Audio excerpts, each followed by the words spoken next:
కారణాల వల్ల గ్రామీణ ఉపాధి హామీ పథకంలో చిన్న చిన్న తప్పులు జరిగినవి. వాటిని కూడా మేము సరి చేసుకుంటున్నాము. కొన్ని గ్రామాలలో సదరు సభ్యురాలు చెప్పినట్లు రోడ్లు, వీధి లైట్ల సమస్య ఉంది. వాటిని కూడా మా 5 ఏళ్ల కాలంలో అందరికీ అందేలా చూస్తామని చెప్తున్నాను. అదేవిధంగా విపత్తుల సమయంలో గత ప్రభుత్వం కంటే అదనంగా కుల, మత, ప్రాంత విచక్షణ లేకుండా ప్రతి కుటుంబానికి 15,000 చొప్పున అందించుటకు మంత్రివర్గంలో నిర్ణయం తీసుకున్నాము.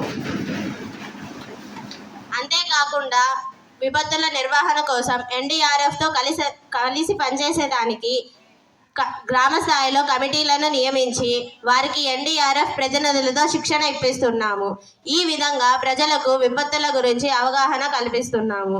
ఇంకా ఏమైనా సలహాలు, సూచనలు ఇవ్వదలుచుకుంటే మా దృష్టికి మీ ద్వారా తీసుకువస్తే మేము వాటిని ఖచ్చితంగా పాటించి ప్రజల కోసం, గ్రామీణ అభివృద్ధి కోసం పాటుపడతానని చెప్తున్నాను. ధన్యవాదాలు. పారిశ్రామిక శాఖ మంత్రి గారు ప్రసంగించాలని కోరుతున్నాను. అధ్యక్ష, ముందుగా సభకు నమస్కారములు.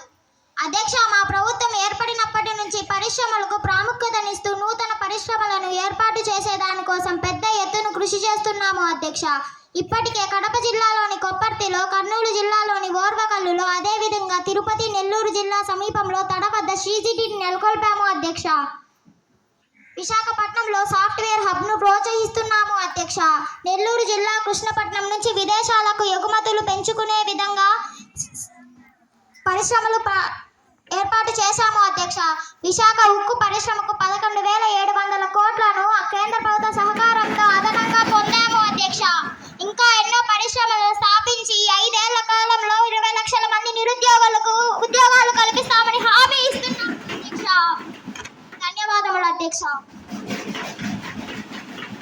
సభ్యులకు ఏదైనా సందేహాలు ఉంటే అడగవచ్చు. అధ్యక్ష వారికి నా నమస్కారము. అధ్యక్ష, అధికార పార్టీ వారు చెప్పే దానిలో వాస్తవాలు లేవు. ఇంతవరకు ఈ ప్రభుత్వం వచ్చినాక ఒక్క పరిశ్రమ కూడా స్థాపించలేదు. ఊరికైనా అన్ని వేల కోట్లు, ఇన్ని వేల కోట్లు ఉన్నాయని చెబుతున్నారు తప్ప నిజానికి ఈ రోజుకి ₹1 కూడా మన రాష్ట్రానికి రాలేదు. శంకుస్థాపన చేయలేదు. అధ్యక్ష, మాటలకు పరిమితం కాకుండా నిజంగానే ఎలక్షన్ మేనిఫెస్టో పేర్కొన్న విధంగా 20 లక్షల మంది నిరుద్యోగులకు ఉపాధి అవకాశాలు కల్పించి మన రాష్ట్రంలో నిరుద్యోగులకు ఉద్యోగ అవకాశాలు కల్పించాలని మీ ద్వారా విన్నవించుకుంటున్నాను. అధ్యక్ష, ధన్యవాదాలు.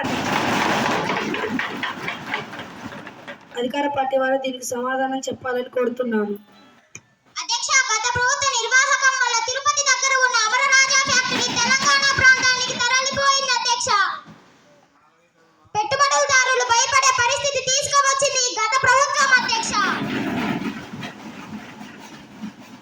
మేము అధికారంలోకి వచ్చాక వెళ్ళిపోయిన ప్రతి ఒక్క పెట్టుబడి వారిని పిలిపించి వారికి భరోసానిస్తూ మన రాష్ట్రంలో పరిశ్రమలు పెట్టవలసిందిగా కోరుకుంటున్నాము. అధ్యక్ష, చాలా మంది అంగీకరించి మన ప్రాంతంలో పెట్టుబడులు మరియు పరిశ్రమలు పెట్టవలసిందిగా MOU కుదుర్చుకున్నారు. అధ్యక్ష, మా ముఖ్యమంత్రి గారు మరియు IT శాఖ మంత్రి గారు కొన్ని లక్షల కోట్ల పెట్టుబడులు తీసుకువచ్చేదానికి వెళ్ళారు. అధ్యక్ష, మేము వచ్చి 7 నెలలు అయింది. అధ్యక్ష, అప్పుడే పరిశ్రమలను నిర్మించాలంటే వీలు కాదు. అధ్యక్ష, ఈ సంవత్సరం జూన్ నాటికి దాదాపు 18 పరిశ్రమలలో పునాది రాయిని వేసి నిర్మాణాన్ని మొదలుపెట్టి వచ్చే సంవత్సరం జూన్ నాటికి ఉత్పత్తులు కూడా ప్రారంభిస్తామని తెలియజేసుకుంటున్నాము. అధ్యక్ష,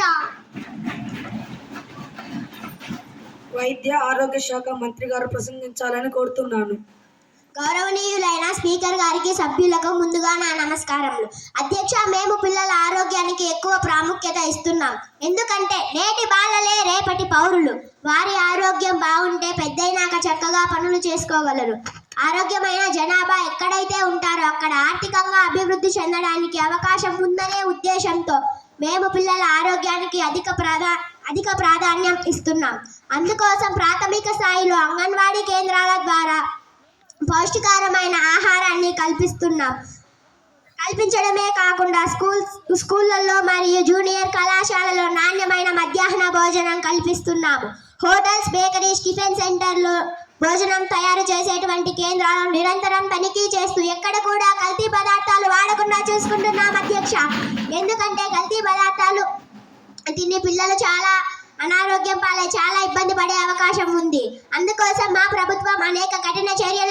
పిల్లల ఆరోగ్యాన్ని కాపాడుటకు ఎంతో కృషి చేస్తున్నాం అధ్యక్ష.